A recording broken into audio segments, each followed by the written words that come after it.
संक्षिप्त में बताएंगे, जिसे हर गर्भवती माँ अंत तक जरूर सुने। आज हम आपको इस वीडियो में भगवान श्री कृष्ण की कहानी जन्म से मृत्यु तक बताने वाले हैं। श्री कृष्ण की कथा, प्रेम, त्याग और अपार ज्ञान का स्तोत्र इस कहानी में हम आपको बताने जा रहे हैं, जिसे आप ध्यान देकर सुने और अपने गर्भस्थ शिशु को भी श्री कृष्ण की कथा सुनाएं। श्री कृष्ण हिंदू धर्म के ईश्वर एवं भगवान श्री विष्णु के 8वें अवतार माने जाते हैं। श्याम, गोपाल, केशव, कन्हैया, द्वारकाधीश आदि नामों से लोग इनको जानते हैं। इन्होंने द्वापर युग में श्री कृष्ण का अवतार लिया था। श्री कृष्ण का जन्म बहुत ही कठिन एवं भयानक परिस्थितियों में हुआ था। एक बार मथुरा का राजा कंस, जो देवकी का भाई था, वह अपनी बहन देवकी को ससुराल छोड़ने जा रहा था। तभी रास्ते में अचानक एक आकाशवाणी होती है। उस आकाशवाणी में बताया गया कि तुम्हारी बहन अर्थात देवकी, जिसको तुम खुशी खुशी उसको ससुराल लेकर जा रहे हैं, उसके गर्भ से उत्पन्न होने वाला 8वां पुत्र तेरा वध कर देगा। कंस डर गया। तभी उसने वासुदेव यानी कि देवकी के पति को जान से मार देने को लिए कहा। तब देवकी ने कंस से विनती की और कहा कि मैं स्वयं आकर अपने बच्ची को तुम्हारे हवाले कर दूंगी। आपकी बहनों बेकसूर है, उनको मारने से क्या लाभ मिलेगा। कंस ने देवकी की बात मान ली तथा वासुदेव और देवकी को मथुरा ले जाकर कारागार में छोड़ दिया। कारागार में ही कुछ समय बाद देवकी और वासुदेव को एक बच्चे की प्राप्ति हुई। जैसे ही इस बात की सूचना कंस को पता चली, वो कारागार में आकर उस बच्चे को मार डाला। इसी प्रकार कंस ने देवकी और वासुदेव के एक एक करके 7 पुत्रों को मार दिया। जब 8वें बच्चे की बारी आई तो कारागार में पहरा 2 गुना कर दिया गया। कारागार में बहुत से सैनिक तैनात कर दिए गए। यशोदा और नंद ने देवकी और वासुदेव की समस्याओं को देख और उनके 8वें पुत्र की रक्षा करने का उपाय सोचा। जिस समय देवकी और वासुदेव के 8वें पुत्र ने जन्म लिया, उसी समय यशोदा और नंद के यहाँ एक पुत्री ने भी जन्म लिया था, जो कि सिर्फ एक मायावी चाल थी। 8वें पुत्र के जन्म के बाद जिस कोठरी में देवकी और वासुदेव कैद थे, अचानक उसमें प्रकाश हुआ। हाथ में गदा शंख धारण किए हुए चतुर्भुज रूप में भगवान विष्णु दिखाई दिए। देवकी और वासुदेव उनके चरणों में गिर पड़े।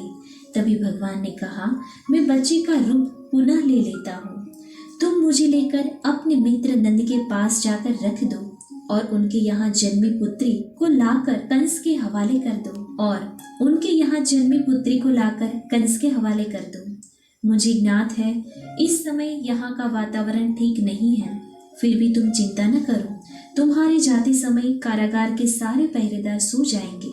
कारागार का फाटक स्वयं ही खुल जाएगा। जल से उफलाती हुई यमुना रास्ता देगी। भारी वर्षा से नाग तुम्हारी और बच्चे की रक्षा करेगा। वासुदेव जी शिशु के रूप में जन्मे हुए श्री कृष्ण को सूप में रखकर निकल पड़े। उफनाती यमुना को पार करते हुए वे वृंदावन में नंद के घर जा पहुंचे। बच्चे को सुलाकर वे उनकी पुत्री को लेकर वापस आ गए। वापस पहुंचने के बाद फाटक स्वयं ही बंद हो गया। जैसे ही कंस को ये खबर मिली कि देवकी ने बच्चे को जन्म दिया है, वे तुरंत कारागार में आ गया। कंस ने जैसे ही उसको छीनकर पटक कर मारने की कोशिश की, वो बच्ची तुरंत हवा से उठ गई और बोली, हे दुष्ट प्राणी, मुझे मारने से तुझको क्या मिलेगा? तेरा वध करने वाला तू वृंदावन जा पहुंचा है। इतना बोलकर वो गायब हो गई। कंस बहुत भयभीत हुआ, क्योंकि उसका काल जन्म लेकर उसके चुंगल से बच गया था। अब कंस श्री कृष्ण को मारने के लिए परेशान रहने लगा। तब उसने पुतना नामक राक्षसी को श्री कृष्ण को मारने के लिए भेजा। पुतना ने एक सुंदर स्त्री का रूप धारण किया और श्री कृष्ण को अपने जहरीले स्तन से दूध पिलाने के लिए वृंदावन गई। श्री कृष्ण ने दूध पीते समय पुतना के स्तन को काट लिया। काटते ही पुतना अपने असली रूप में आ गई और उसकी मृत्यु हो गई।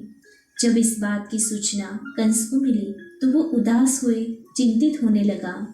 कुछ समय बाद ही उसने एक दूसरे राक्षस को श्री कृष्ण को मारने के लिए भेजा। वो राक्षस बगुले का रूप लेकर श्री कृष्ण को मारने के लिए झपटा। तुरंत ही श्री कृष्ण ने उनको पलट कर फेंक दिया, जिसके बाद वह राक्षस सीधे नरक में जा गिरा। तभी से उस राक्षस का नाम बकासुर पड़ गया।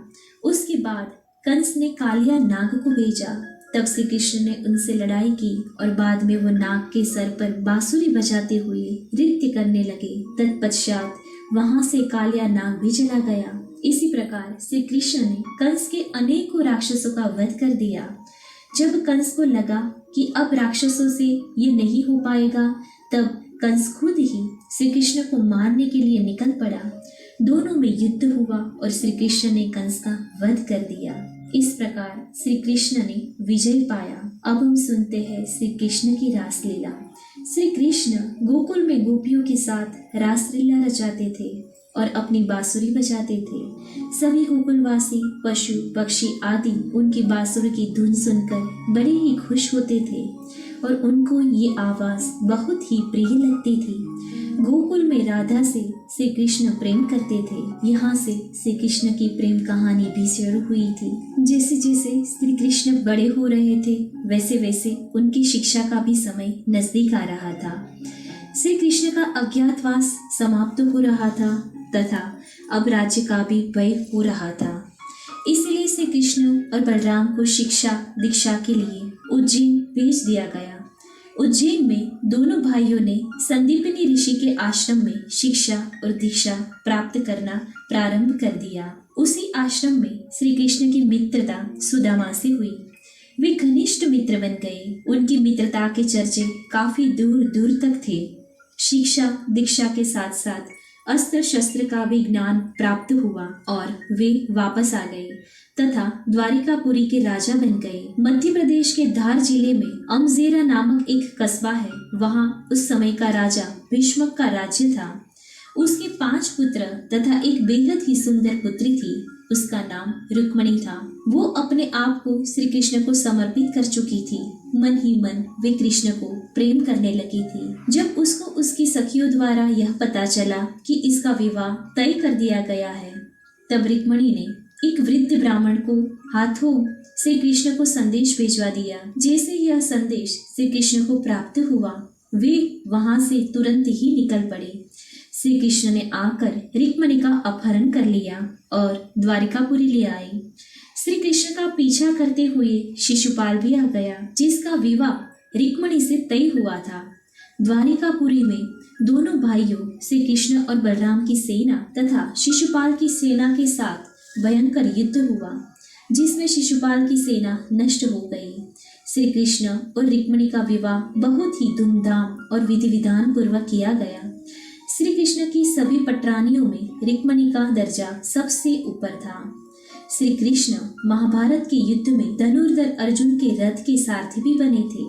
श्री कृष्ण ने युद्ध के दौरान अर्जुन को बहुत से उपदेश दिए थे, जो कि अर्जुन को युद्ध लड़ने के लिए बहुत ही सहायक सिद्ध हुए थे। ये उपदेश गीता के उपदेश थे, जो श्री कृष्ण के द्वारा बताए गए थे।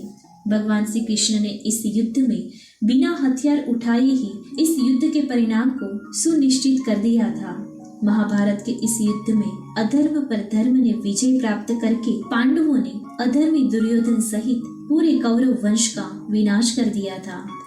दुर्योधन की माता गांधारी अपने पुत्रों की मृत्यु एवं कौरव वंश के विनाश का कारण भगवान श्री कृष्ण को मानती थी।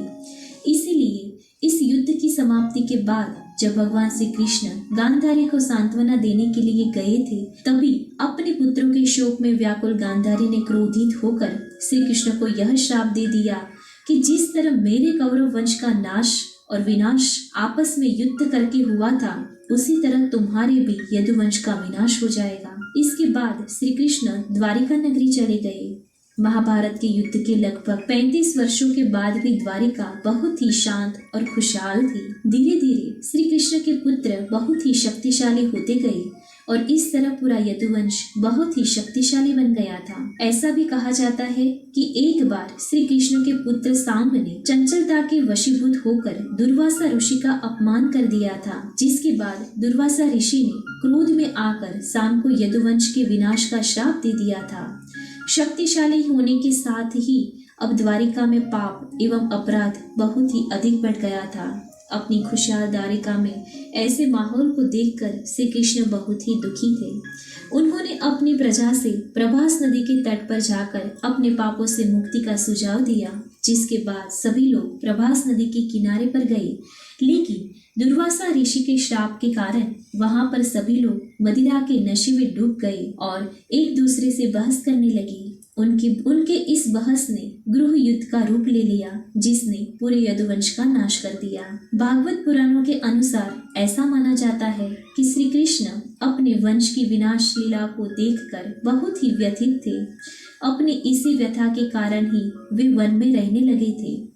एक दिन जब वे वन में एक पीपल के पेड़ के नीचे योग निद्रा में विश्राम कर रहे थे, तभी जरा नामक एक शिकारी ने उनके पैर को हिरण समझकर उस पर विष युक्त बाण से प्रहार कर दिया। जरा द्वारा चलाया गया वह बाण श्री कृष्ण के पैर के तलवे को भेद दिया था। विष युक्त बाण के इस भेदन को बहाना मानकर श्री कृष्ण ने अपने देह रूप को त्याग दिया और नारायण रूप में वैकुंठ धाम में विराजमान हो गए। देह रूप को त्यागने के साथ ही श्री कृष्ण के द्वारा बसाई हुई द्वारिका नगरी भी समुद्र में समा गई थी। इस प्रकार श्री कृष्ण की भी मृत्यु हुई थी।